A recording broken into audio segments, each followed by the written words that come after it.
This is exactly the break we've been waiting for. If you're a Dodgers fan, love hearing this article. I found this. I was searching the internet for some stuff on the Dodgers, what's going on, and I found one on Tyler Glasnow. Now, before I get to that, subscribe, like, turn on notifications. Man, we are growing large and in charge. So you want to be part of the fastest growing Dodger channel out there? Subscribe, like, and turn on notifications. Okay. Remember the story about Tyler Glasnow that Robert said not that long ago, a couple days ago, maybe 3 or 4 days ago. He said that he's not doing good. His body wasn't feeling good after throwing, and so they're concerned about that. And everybody was in the news talking about it, and that was going on. Well, they backtracked on that, and supposedly now Glasnow is doing better than originally thought just a few days ago. So the headline is out there, bada boom. Dodgers Tyler Glasnow provides what?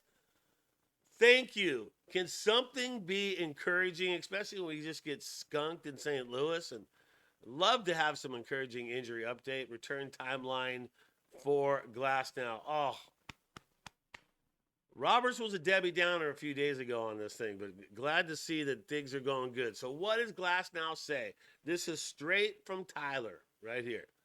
He briefly paused his throwing program after feeling general body soreness. So, nothing like specific, but general body. After a bullpen session last week, could have been anything. Dodgers manager Dave Roberts made it sound concerning, and he did. He was the Debbie Downer. I mean, I got caught up in it too. Glasnow has since resumed his pitching progression and downplayed any serious concerns. Thank you. Something we've been waiting for, and it's happening. Okay. And here's what he says: I feel totally fine, totally normal. He dropped two totallys right there. My shoulder is totally fine. Count that as three.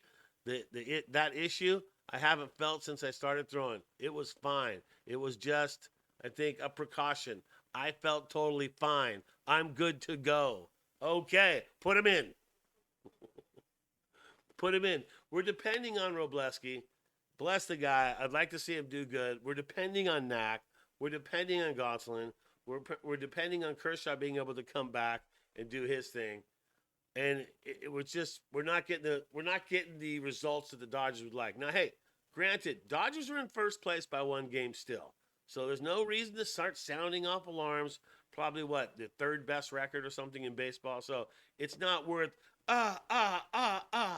right? So good news like this is something we can build on. That's all I'm saying. So here's what we lost with Glasnow. Remember, he was in 5 games at a 1-0 record, 4.50 ERA, at an 18 inning pitch and 23 strikeouts, a 1.28 WHIP for him. His overall career regular season, he's at 3.83. So something was definitely a little off when he started the season, but he's coming back, and he's going to come back faster than people think. So this is good news for the Dodgers right now to see him back on his program. The negative news a few days ago, erase that, pretend that never happened, and let's move forward with that. All right. Yamamoto, thank goodness, to take the mound here tonight or today in St. Louis. Stoked to have him back in the mix because Dodgers could definitely use him. He's going against Freddie, right-handed pitcher. So a couple of righties battling it out. 2.39, that's the ERA for Yamamoto right now. A 6-4 record, 77 Ks. Like the number there. A 3.82 on Freddie with 44 Ks and a 3-5 record. How do the Dodgers stack up against Freddie? What have they done in the past? Bada boom, there it is. Take it for what it's worth. Mookie's had one at bat. It's batting 1,000. There you go. Conforto, yes, has a home run, 3 RBIs, 16 at bats against him, batting 313. So this is the kind of stuff, if you know what Dave Roberts looks for, this is where Dave Roberts will make sure that Conforto's in that lineup because he's had success against Freddie in the past. So look for him to be in. Look for Edman to play. Obviously, it's in St. Louis, his return home. Freeman bats 286 against him, and he's had 21 at bats, so he's legit against him too. Kike, a 333. Teo, 500. Like to see that. Second page, please. There it is. Muncy, 0-4 against him. Ohtani, 250. Pajes, there you go. He's not got a hit against him. And Rojas, please don't put him in. 1.58. So that's what's going on. That's the breakdown right there. And that's what they've done against Petty. And you know what? Looking at it now, you just have to say, come on. We needed this break. We needed some good news. Even though we're still in first place, we're not trying to sell the farm, trade everybody, all this yada yada stuff. We're not trying to do that.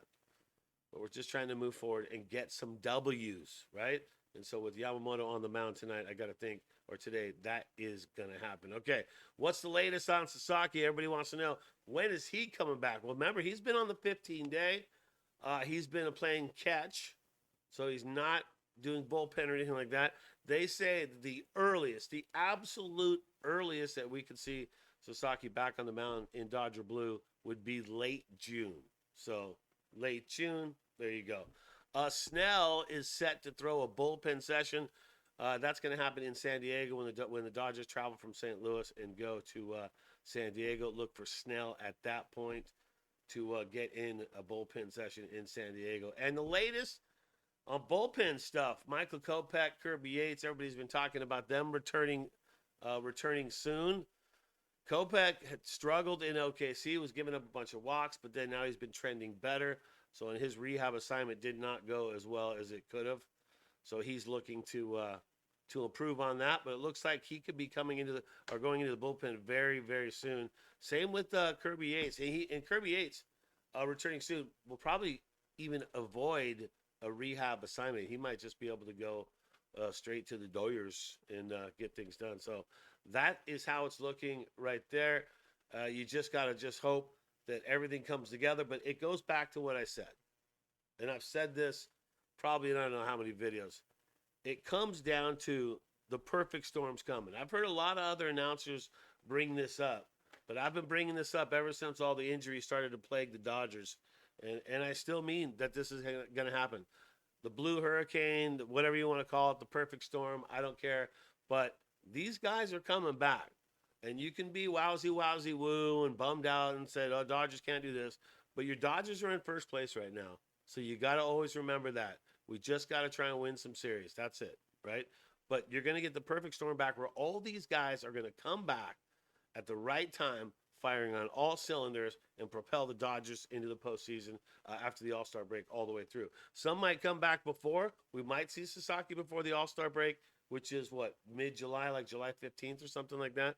So we just don't know that yet. But I'll tell you right now, with the good news for Glasnow, resuming all of his pitching stuff going on behind the scenes, Sasaki still playing catch, looking like earliest late June. Snell to throw a bullpen session. Michael Kopech, Kirby Yates, all can be returning very soon. So just keep up the positive thoughts is what I'm trying to say, right? Keep up the positive thoughts. The Dodgers are going to do this, and the perfect storm is coming. Just you wait and see. Hey, that's going to do it. Dodgers Digest. Subscribe, like, turn on notifications. I'm Brad J. And as you go through the day, please think Dodger Blue. And let's go Dodgers and beat those Cards.